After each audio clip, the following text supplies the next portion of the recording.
Sam Logue here about IrishBoxing.com. Delighted to be joined by the mighty Celt himself. Soon to be world champ. Absolutely, Tyrone. Tyrone Mckenna. It's a pleasure to be joined by you again. Pretty quick. We only talked, what, 2 weeks ago? Yeah. Was it 2 weeks? Is that all? It feels like a fucking year ago. The camp drags on for fuck's sake. 2 weeks ago, odd, yeah. You were in flying form, obviously. Just got announced that you're going to fight for the IBO welterweight title against ESPOSITO in the RDS in Dublin. ESPOSITO. I don't even know the song, to be honest. Lovely.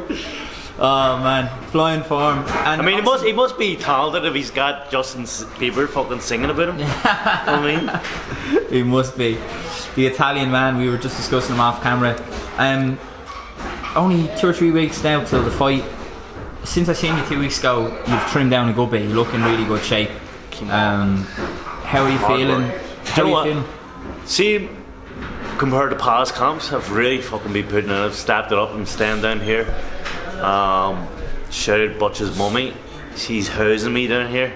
I've been training 3 times a day. I'm really putting it in. I don't think I've trained this hard for a fight in a long time. Not even for progress. I haven't put it in as hard as I'm doing right now. I think this is a very important fight for me. What do you put that down to?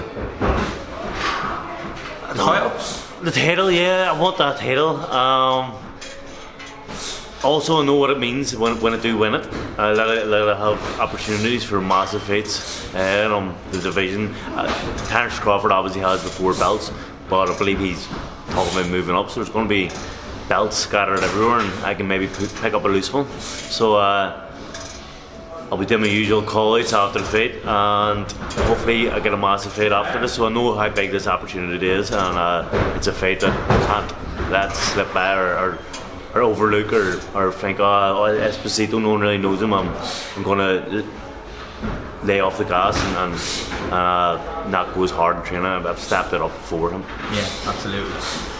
What is the motivation going forward now? Because obviously, like, we talked about this before, didn't we? Like, the IBO title is kind of the 5th title, if you like, but it's growing in its legitimacy. It actually is, all the time. Like, so it's a real proper title to have now, whereas obviously a few years ago it wouldn't have meant as much. But I suppose now it can kind of open doors to other avenues and other titles, like the more legitimate world titles, if you like.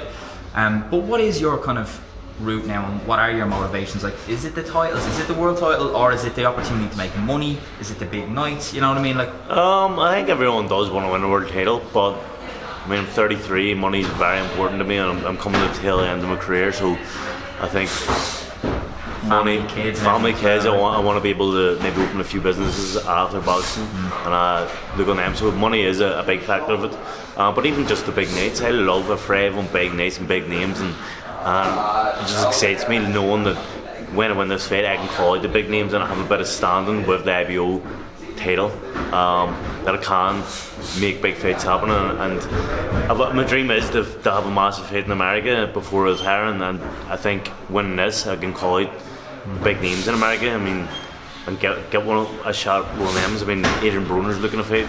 He's a huge name. That would be, eh? But Boots, my old sparring partner Boots, Tyrone ENNIS. It would be great to fight him again, or fight him.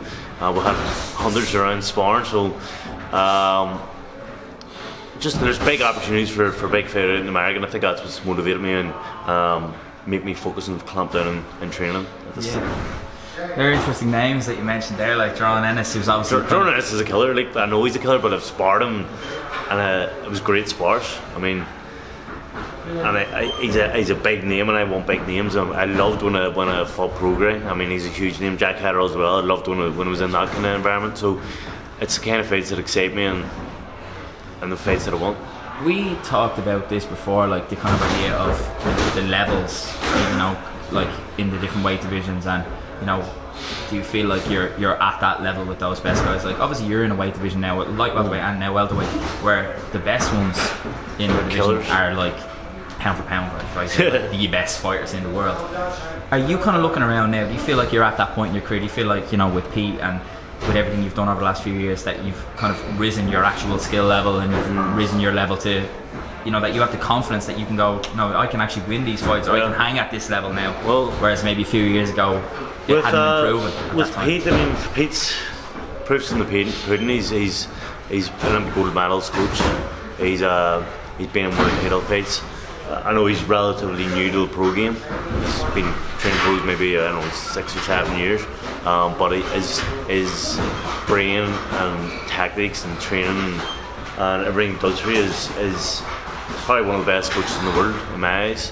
I've had many coaches over the years, and he's one of the few coaches that actually cracks you every day about your footwork, about your he does technical sessions to improve your skills. And I think since I've trained with him, I've grown in it as a fighter, and like I'm boxing better than ever I've boxed. I know I'm 33 years old, but I do believe this is the best I've ever boxed. You never stop learning though. You don't, and I look at them fights, or them at the high level, the world level. I mean, Jack Harrell only beat me by a point, and I was relatively not new to the game, but I wasn't. He was number one in the world, and I was a nobody at that stage. So to have a close fight with him where there's only 1 point in it. Then there's Harvey. A lot of people thought I won against him, and he's going on. He's going to be fighting for a world title here. And then Prograis just a fucking different animal, but he is genuinely in a pound for pound.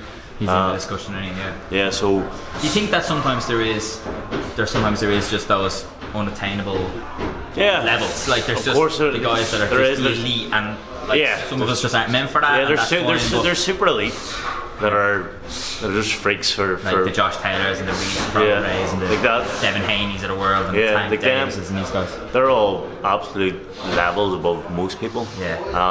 But that doesn't mean that I'm not world level if I'm not competing with them, because they're just freaks of. They're pound for pound's a bit different than world level, and I believe I am world level. I believe I've proved to be world level.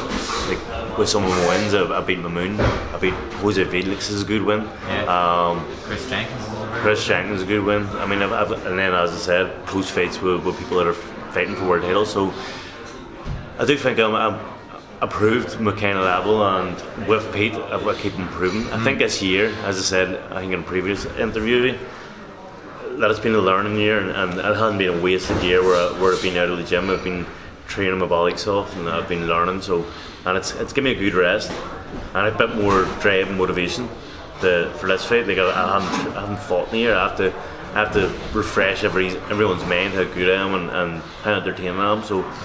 I don't think people's minds think that was you are the entertaining man. I hope people may have forgot, so I have to bring that, and I have to remind everyone I'm fucking Tyrone Mckenna and I'm a hero. And absolutely. Come to my fights. Absolutely. Listen, let's talk a little bit about the show. I won't keep it too much longer, but it's stacking up to be a serious night in the RDS. A lot of Dublin fighters on the card as well, which I think will do the show really well. How, in your opinion, has the card kind of stacked up so far, and kind of what kind of names that are on the show are you kind of excited about being on the show? I love, if everyone knows, obviously I've fought like 4 Irish people myself. I love all Irish places, and them all Irish fights are ones that I think the fans are going to get behind, and they're exciting. There's going to be a bit of Neil, there's going to be in the press conference, there's going to be exciting, a bit of pushing and shoving. And Cronin McCarthy and Graham McCormick and Sean Donegan, all 4 of them, and they're great fights. They're great fights that I'm excited about, and I think the crowds will love them fights. I mean, they're the ones that there's a lot of pride on them, that people can really get behind and get excited for. So they're unbelievable opener fights. And then you got Thomas Carty, who's a massive draw in Dublin itself. He's a big man. He's a hard puncher. He always brings entertainment and knockouts. So we got a bit of everything in this show. You've got wars, you've got knockouts, you've got rivalries, you've got domestic rivalries, and then you've got prospects. I mean, Kim Roy just had it. It's a stacked card. I've even got Shannon and Luke back making Luke, the return of Luke Keeler. Shannon and Paul Ryan, who's in the ring now. That's 2 exciting fighters. Listen, I can announce shit if I want. And then there's other people. There's not all of them have been confirmed yet, and there's other fighters that are getting put on it that are very exciting as well. Yeah, I think it's shaping up to be an unbelievable night. You must be super excited. Get your tickets, everyone. But like for you, headliner, like I know you've headlined shows before, but this is kind of slightly different, isn't it? I haven't. You have been the headline fight though on different shows, no? My only headline fight I've had. You know Harvey Davis, was that not the... That's what I was about to say. Is it that one? And I wasn't headline. I was supposed to see Jazza and Ryan. Yeah. Ryan Walsh was headline, but they one. Who headlined that show? Sonny Edwards. I know, like I haven't headlined the show ever, so that by default I was headlining the Harvey Davis, but that was different because it was behind closed doors as well. Yeah. It was the COVID times, and it just didn't feel like a headline.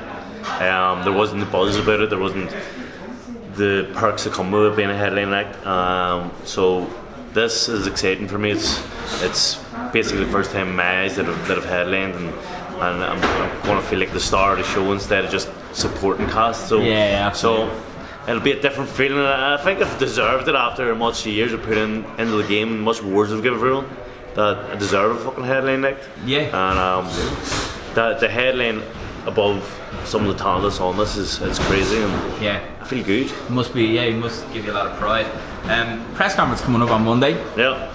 We know you're a man for a press conference. I think back directly to you and Tyrone McCullough dressing up as Dumb and Dumber with the fucking canes. But he's not there no more. Really?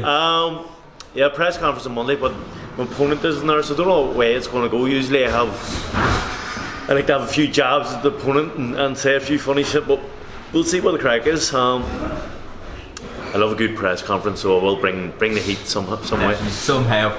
Yeah. Tyrone, I'm going to leave you. You've got sparring today. 10 rounds. Looking forward to having a little look and seeing how you're getting on. But yeah, man, thanks very much. Thank you. Look forward to it. Get your tickets.